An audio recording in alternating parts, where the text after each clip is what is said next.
Hello दोस्तों, good morning.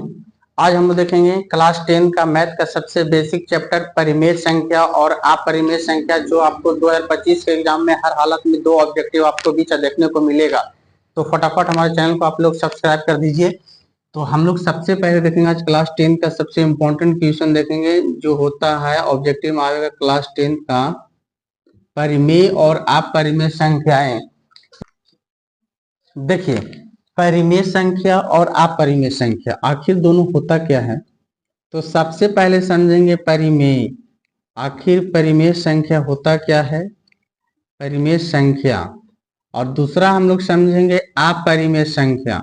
दोनों कहते किसको हैं, ये लगभग हर एक एग्जाम में आते रहता है ये क्वेश्चन। परिमेय संख्या क्या होती है, अपरिमेय संख्या क्या होती है।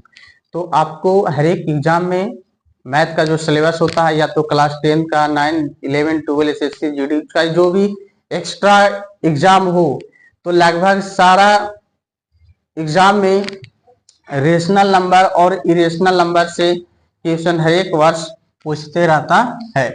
तो सबसे पहले समझेंगे परिमेय संख्या। देखिए, परिमेय संख्या होता क्या है। परिमेय संख्या उस रूप को कहा जाता है जिसको P बटा Q के रूप में लिखा जाए। P बटा Q के रूप में लिखा जाए उसी को क्या कहते हैं, परिमेय संख्या। जिसको हम P बटा Q के रूप में लिख सकते हैं उसी को क्या कहते हैं, तो परिमेय संख्या। लेकिन जिस रूप को P बटा Q के रूप में नहीं लिखा जाए उसको क्या कहते हैं, अपरिमेय संख्या। अब आपको एग्जाम्पल से समझ में आ जाएगा कि परिमेय संख्या का एग्जाम्पल क्या होता है, अपरिमेय संख्या का एग्जाम्पल क्या होता है। तो देखिए, परिमेय संख्या का एग्जाम्पल क्या होगा, जिसको हम बट्टा में लिख सकते हैं। जैसे आपको बोलते 2/3, ये क्या है, तो परिमेय संख्या है या नहीं। क्या कि ये अगर इसको मान ले P और इसको मान ले Q, तो ये Q के रूप में लिखा हुआ है और ये वाला लिखा हुआ है P के रूप में, तो P बटा हो गया Q। ये होता है परिमेय संख्या। अगर आपको बोलते 4, क्या 4 परिमेय संख्या है या तो अपरिमेय संख्या है, तो 4 जो है वो परिमेय संख्या। कैसे, क्या कि इसमें देखिए P के रूप में 4 लिखा हुआ है, लेकिन Q के रूप में नीचे कुछ ना, तो नीचे कितना छुपा हुआ है, 1 छुपा हुआ, तो ये हो गया क्या, Q हो गया, यानी कि 4/1, 4/1। ये क्या हो गया, रेशनल नंबर, यानी कि परिमेय संख्या। अगर आपको बोल दे 3/4, ये भी क्या है, तो रेशनल नंबर। अगर बोल दे √9/√3, तब आपको इसको चेक करना है कि ये परिमेय संख्या या तो अपरिमेय संख्या। तो सबसे पहले आपको रूट हटाना पड़ेगा। रूट क्या करना पड़ेगा, हटाना पड़ेगा। तो √9 जो है उसको लिख सकते हैं 3 गुने √3 इंटू √3 लिख सकते हैं या नहीं, 9 को। उसके बाद नीचे √3 है, तो √3 से √3 कट गया, तो कितना हो गया, √3। अब इसका नीचे कुछ ना, तो 1। तो ये वाला तो P के रूप में है, ये Q के रूप में है, लेकिन ये वाला P के रूप में नहीं है। जिसका पूरा पूरा स्क्वायर हो जाए, पूरा पूरा Q निकल जाए, उसी को ना कहेंगे। ये रूट में हो गया, तो ये क्या हो गया एग्जाम्पल, किसका एग्जाम्पल हो गया, तो अपरिमेय संख्या। यानी कि √9/√3 क्या है, तो अपरिमेय संख्या। या आपको बोल दे 1/√4, इसको आपको चेक करना है। 1/√4, तो देखिए 1 का तो 1 रहेगा, √4 से बाहर कितना हो जाएगा, 2। 1/2 किस रूप में है, P बटा Q के रूप में है।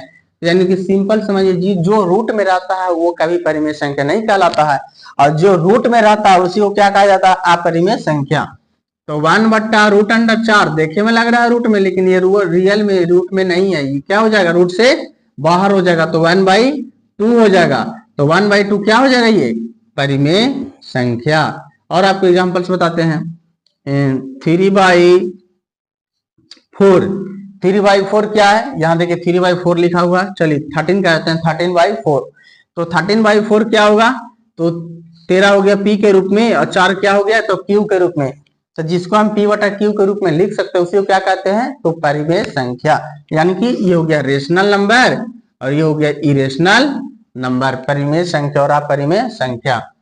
या आपको बोल दे √9/√4, ये आपको बताना है ये रेशनल नंबर है या तो इरेशनल नंबर है। तो पहले देखिए कि 9 से कितना बाहर होगा, 9 किसका स्क्वायर रूट होता है, तो 3 का।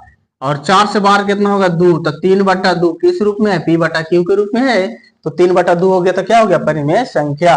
अगर यही √9 रहता और यहाँ पे रहता √5 तो क्या हो जाता, अपरिमेय संख्या। कहिएगा कैसे, √9 से बाहर हो जाता 3, लेकिन जो √5 है वो क्या रहता है यहाँ पे, √5 रहता, तो क्या हो जाता, अपरिमेय संख्या। तो आज हम लोग देखिए मैथ का सबसे बेसिक टॉपिक परिमेय संख्या और अपरिमेय संख्या। तो आई होप आपको समझ में आ गया होगा। तो फटाफट चैनल को, ब्रांड स्टडी सेंटर को आप लोग फटाफट सब्सक्राइब कर दीजिए। तो इस तरह के हम लोग अब डेली आपके बीच वीडियो अपडेट आते रहेगा।